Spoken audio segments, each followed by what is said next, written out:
As a baby, she was turned out in the pasture and kind of neglected. It wasn't really fed, wormed, taken care of, much of anything. Stood out in the pasture for a while. Since her care wasn't very good, she didn't grow like she should have. She is actually a 3-year-old running bred horse.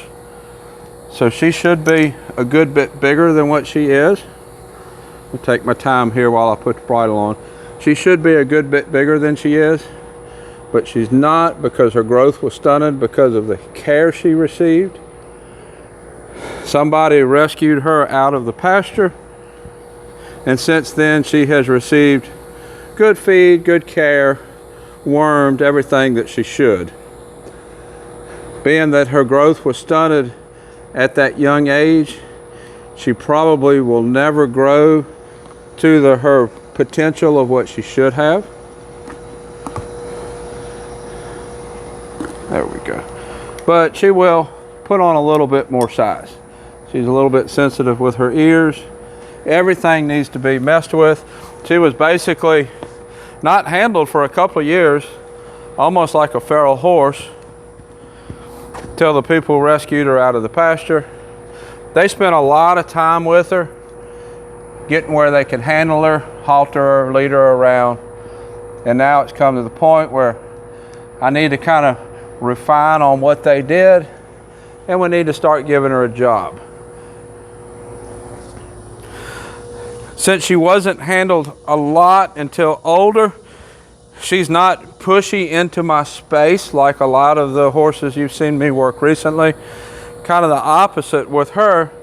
She's a little bit more timid and worried about getting into your space. She still has a little bit of worry.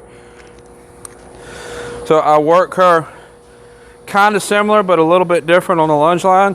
I still need to establish my leadership with her, but I'm generally going to give her a little bit more chance to understand what I'm asking her to do because she's just not being dangerous. I can give them more chances when they're not dangerous. When a horse is dangerous, like some of the others you see me work on a line lately, that has to be stopped right away by whatever means is necessary to stop it. That danger has to be stopped immediately.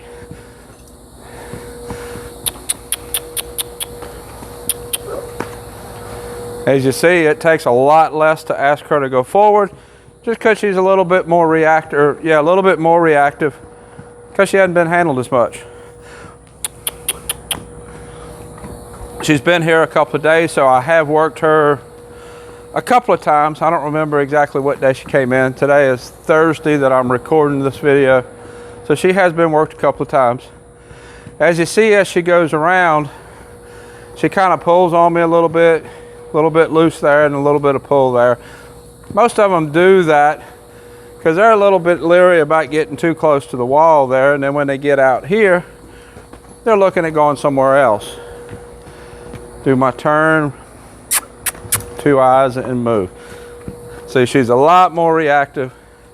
So I'm going to give her the chance to do what I ask her to do and not get very hard with her. If she'll let me do it that way, which so far she has. She has been a very willing mind. It's a lot nicer to work a horse with a willing mind like this than it is one that wants to get into your space and just rub all over you and be dangerous. What I want to do with these horses is I want to take the behaviors that they're giving me that are undesired, the undesired behaviors, and I want to replace them with desired behaviors.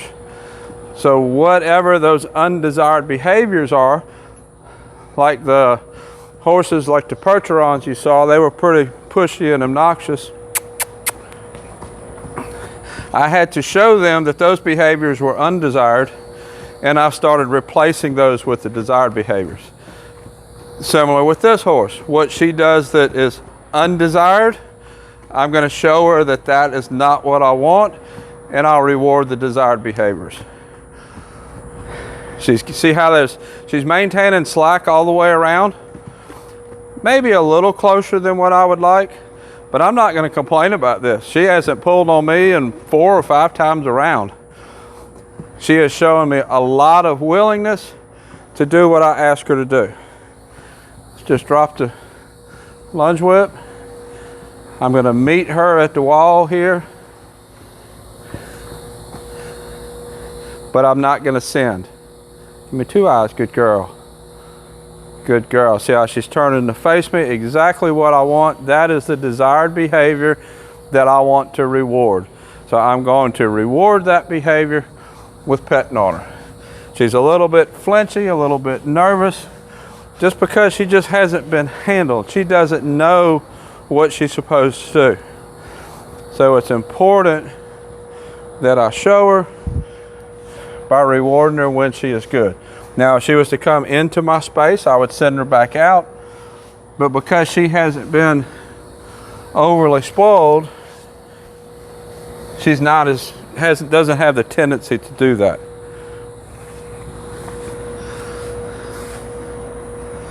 When she came, the owners had saddled her. So she knew what the saddle and the pad was. She just needed a little bit more confidence in it. And I needed to continue on from there to prepare her to get on her and ride her. Notice I'm not taking a whole lot of care with these lines rubbing on her feet. I'm going to do even more here in just a few minutes, because the next step, back up, don't come into my space. The next step after I get her saddled is to start teaching her to steer, and I'll do that by asking her to follow her nose and then to ground drive. Just like everything else, I don't want to surprise her. I'm not going to hide the pad. I'm just going to throw it up there. I'm going to throw it up there. Oop, back up. I'm going to back up again. See how her feet are stiff? Move her feet. She needs to be able to move her feet. I'm going to throw the pad up there from both sides because she needs to be able to be saddled from both sides. This also gets her used to the movement and the sensation and prepares her for the saddle to be put on her.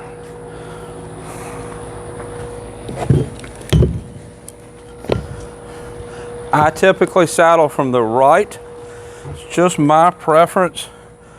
Main reason I do that is it saves me a few steps.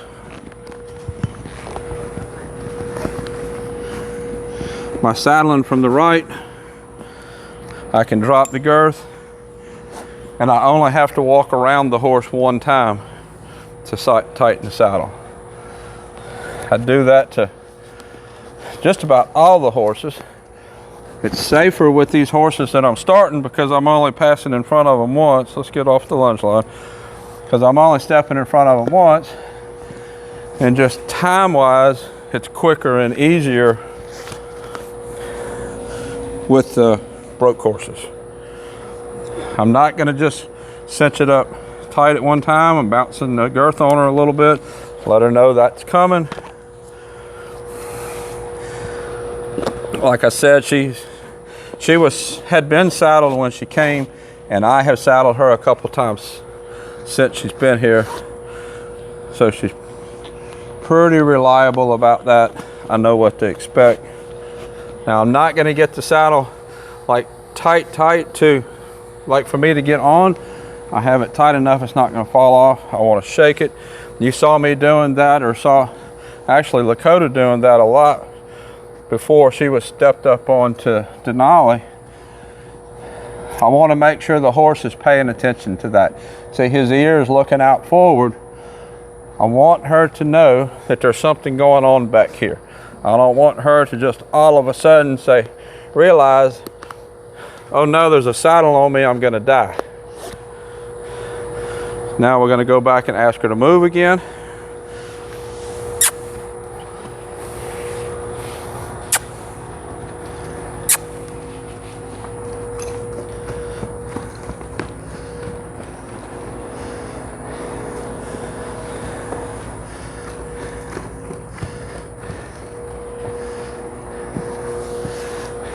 I do a lot of moving when I lunge. I found that that is really valuable with these younger horses as a step before driving. I'm driving here. Now we're going in a circle. And I'm driving over here. Now we're going in a circle. It's a good step to prepare a horse to be ground driven. Go over here and pick up my whip, and we're going to change directions.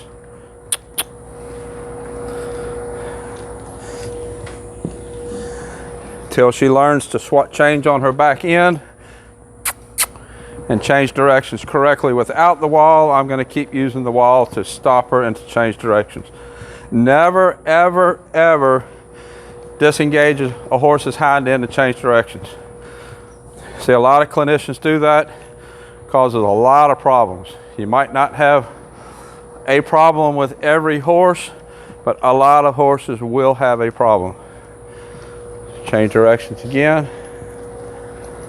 There, she's starting to stop when two eyes and go. She's starting to stop when I swapped hands with the whip. That's good. She's picking up on it. Now I'm going to drop the whip, meet her at the wall, and not send her. Good girl. At this point, I would like for her to step towards me. I'm going to encourage her to. Just take a step or two. Good girl. That's good enough. She don't have to come all the way, but I do want her to take that step or two. That does help. She's watching them ride in the pasture over there. That does help her help with her understanding that we're not lunging anymore. Now you're being invited into my space. Let's walk. We're going to go over here. We're going to start the process of ground driving.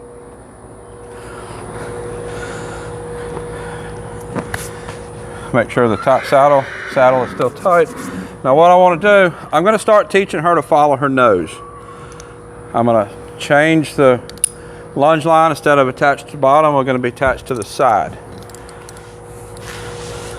Right here, my objective is to teach her to follow her nose to the left when the line is pulling her nose to the left. We'll make sure she's not too worried about the lines around her legs. That's why I don't take a whole lot of care in the other stages where the lines go. Because I've let the lines drag around her legs and everything already, she don't really care. Now I want to throw the line to the other side. She did not react. That's good. That's what I want. Now I'm going to pull her nose to the left. I'm going to point her nose left and ask her to follow her nose that direction. Use the voice cue I'm going to use from the saddle.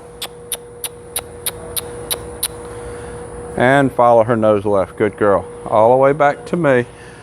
I want her attention to come back to me after I turn her. Good girl. Let's do that again.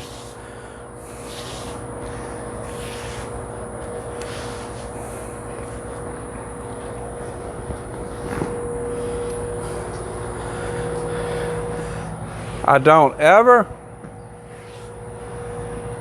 hide anything from the horse, like tossing it over the top. I want that horse to get broke to that kind of movement now.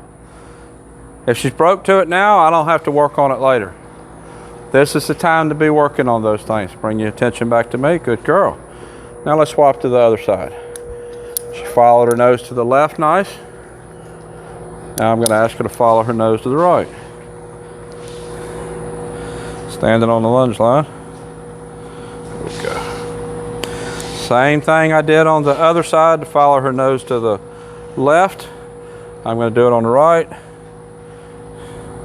Just a reminder that it's okay around her legs. Okay on her hip. And now I'm going to throw it over.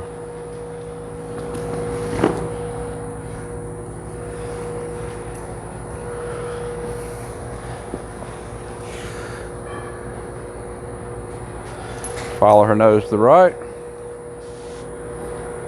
A little bit more resistant there. Good girl. You might have saw it, the stirrup was on top of the lunge line, and that made that stirrup flop back down on her. It's okay.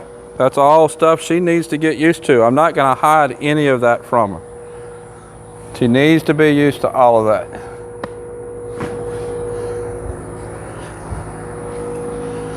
Follow her nose to the right again.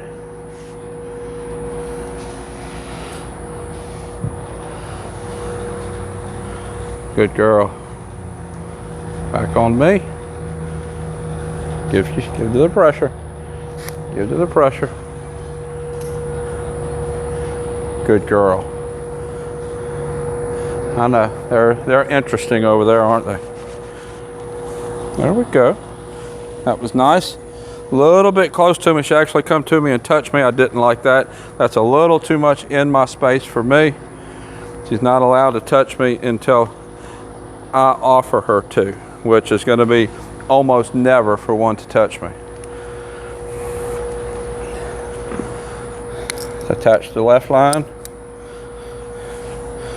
Back her up a step because she's standing on the right one.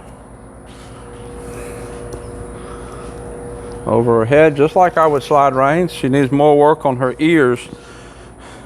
I'll work on that. That's going to make her easier to bridle. She's touchy about her ears being messed with. Don't think there's any pain there. There might have been at some point and she just remembers. We just have to work on that. Ask her to go forward. Typically start this process with just kind of going around me like lunging, because that's what she did before. She's already been lunged in a circle. Now basically I'm lunging again. I just have a line on the outside.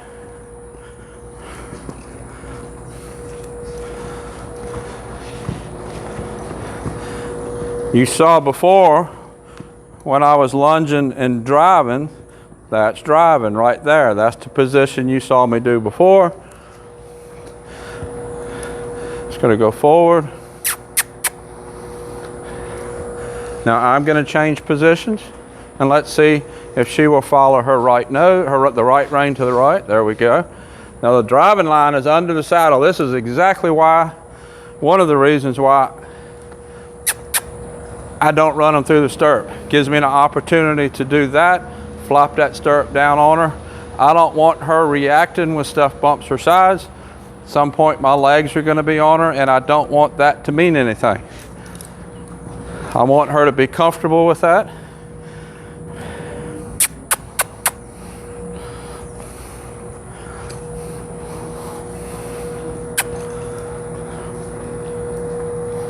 There we go. Now one thing with her, you see how I'm losing her attention a lot. She's looking someplace else and not necessarily, go left, not necessarily keeping her attention on me. She is at that stage when one does that, that usually comes right before when they start invading your space. So she's a little bit apprehensive. She's not confident enough to come into my space. But the fact that she's not concerned enough about me to keep her attention on me tells me that she quite possibly would consider coming into my space.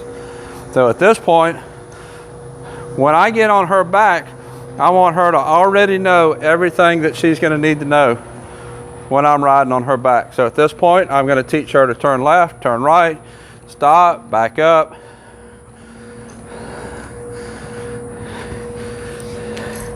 She's taken to this really nice,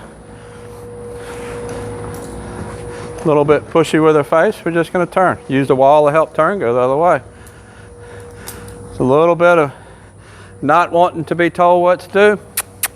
That needs to be worked out before we get on her back. If she throws a little temper tantrum on the ground, not wanting to be told what to do, we're not going to want to be on her back when she throws that temper tantrum when we tell her to do something.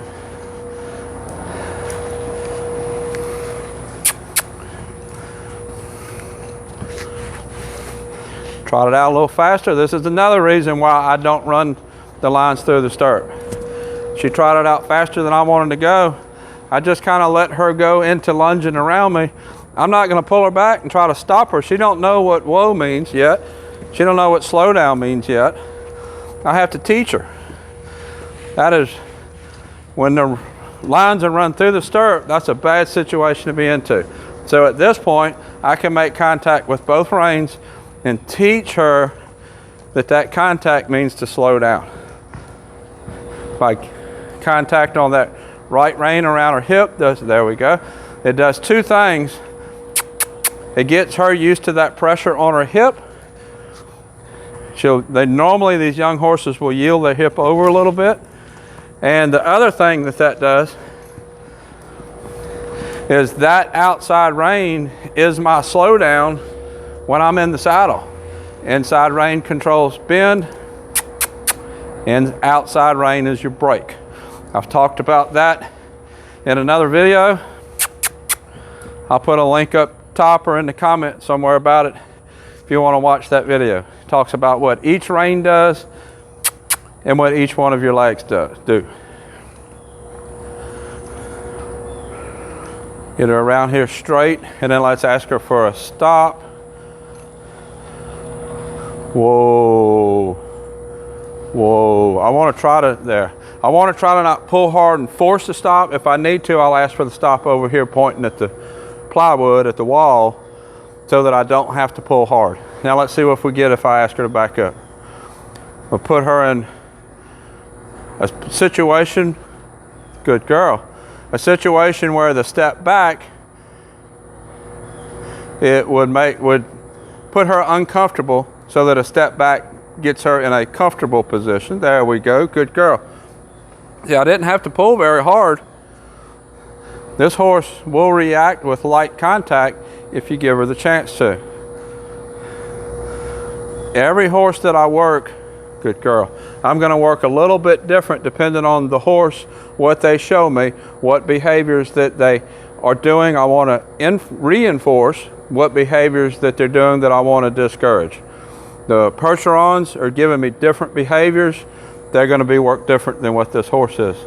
Concept is the same. Use as little pressure as necessary, good girl, but as much pressure as you have to. Reinforce good behaviors, discourage bad behaviors. This is Fancy.